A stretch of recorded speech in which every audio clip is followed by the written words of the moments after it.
Bom dia, segundos anos. Voltamos aí uma nova semana aí, né? Continuando a matéria, nós já vimos as diferenças entre células procariontes e eucariontes, depois a diferença entre célula animal e vegetal e a função de cada organela existente nesses tipos de célula. E agora a gente vai ver a membrana plasmática, né? Aquilo que reveste todas as células, né? Então a membrana plasmática, ela reveste as células, ela define o que é dentro e fora dela e é responsável por toda a substância, pela entrada e saída de todas as substâncias, tá? Atualmente, o modelo aceito, tá, da membrana plasmática é chamado de modelo mosaico fluido, onde a membrana é formada por duas camadinhas aqui de lipídios, tá vendo? Ó, tem duas camadas de lipídios, uma em cima da outra, e proteínas, né, através dessas proteínas, onde passam as substâncias necessárias para a célula. Tá bom? Então, o modelo mosaico fluido diz que a membrana plasmática é formada por duas camadas de lipídio e inseridas no meio delas proteínas, tá bom? Não vamos esquecer. E também se diz, voltando aqui um pouquinho, que a membrana ela possui uma permeabilidade seletiva. O que é isso?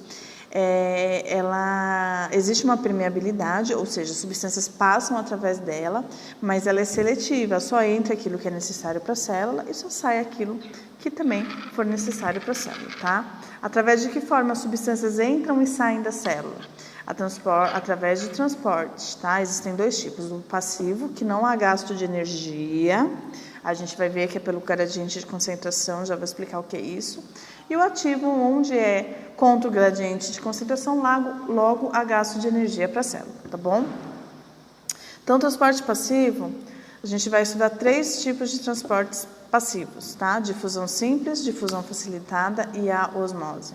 A difusão simples é através do gradiente de concentração. Explica isso, professora. Então, aqui sim, ó, existem moléculas de oxigênio aqui na sala que eu estou. Ok? Todo mundo concorda com isso. Tem como ter mais moléculas de oxigênio aqui na frente da sala do que lá no fundo? Não. Por quê? As moléculas, elas tendem a se expandir, a se difundir de uma forma homogênea, igual para o ambiente todo, tá? Então, se tiver, por exemplo, mais oxigênio fora da célula, ele vai entrar para dentro da célula para tornar todo o ambiente homogêneo.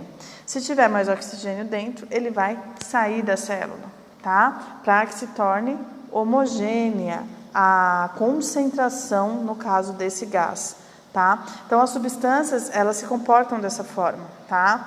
Através do gradiente de concentração. Então, elas vão se expandir onde tem mais, elas vão para a região que tem menos para ficar igualmente distribuídas, que é o que a gente fala de forma homogênea. Então, a difusão simples é exatamente isso, tá? As substâncias vão da onde tem concentração maior para onde tem uma menor concentração, tá? Então, não há gasto de energia, a molécula simplesmente ela vai se movimentar para o local de menor concentração dela, tá? Algumas substâncias são muito grandes para entrar ou sair da célula através de difusão simples. Então, elas precisam de proteínas facilitadoras desse transporte, tá vendo no desenho, na gravura?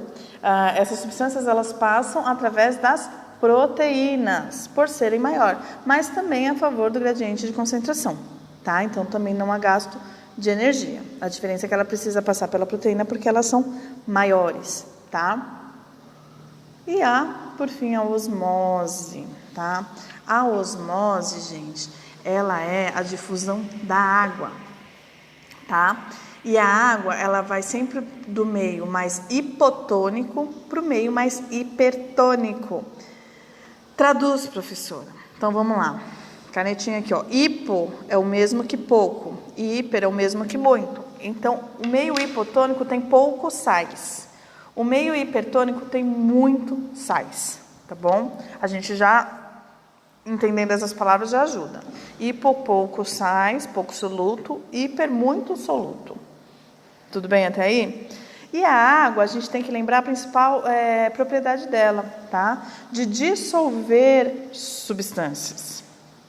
Não é isso? Então, se ela tende a dissolver substâncias, ela vai para o meio hipotônico ou para o meio hipertônico? Ela tende a ir para onde tem mais sais, porque ela tende a dissolver. Então, a água, ela sempre tende a ir para o meio hipertônico, tá? Gravem isso.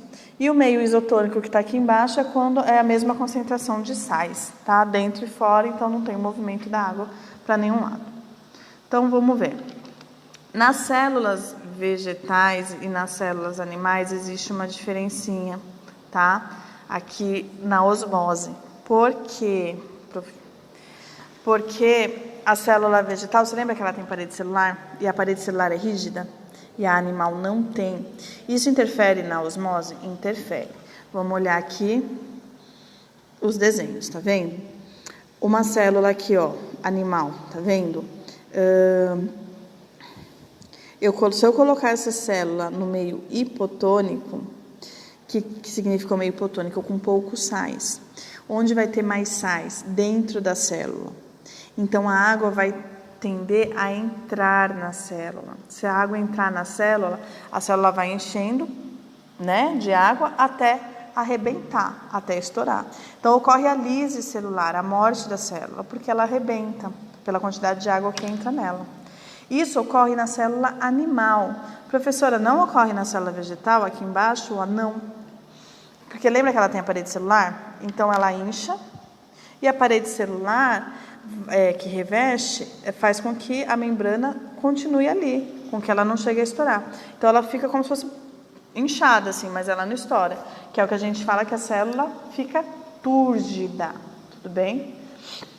Agora, e se for o contrário, se eu colocar essa célula animal numa solução hipertônica, com muitos sais fora, muito soluto, o que vai acontecer?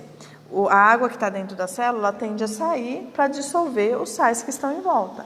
Então, a célula vai murchar, que é o que a gente chama, que entra no estado de plasmólise, ela murcha, tá? Na vegetal também vai murchar. A diferença é que a parede celular, ela continua intacta, porque ela é rígida, tá? Então, eu falo que ela entra no estado de plasmólise, tá? E na solução isotônica, se é a mesma quantidade de água dentro e fora da célula, não tem alteração na célula, tá bom? Continua igualzinho. Tranquilo? Que é o que está nos slides anteriores, tá? A diferença da célula vegetal e da célula animal, tá? Ele explica direitinho aqui o que acontece na vegetal. Tudo bem? Eu vou parar em osmose, que é transporte passivo. Semana que vem eu passo transporte ativo, bomba de sódio e potássio, diferença de concentração, né? E tudo mais. Tranquilo? A próxima aula de biologia dessa semana eu vou estar no Meet para tirar dúvida de vocês. E osmose é uma matéria aí que, pelo menos, normalmente costuma deixar dúvida no ar, tá bom? Boa semana, até a nossa reunião do Meet.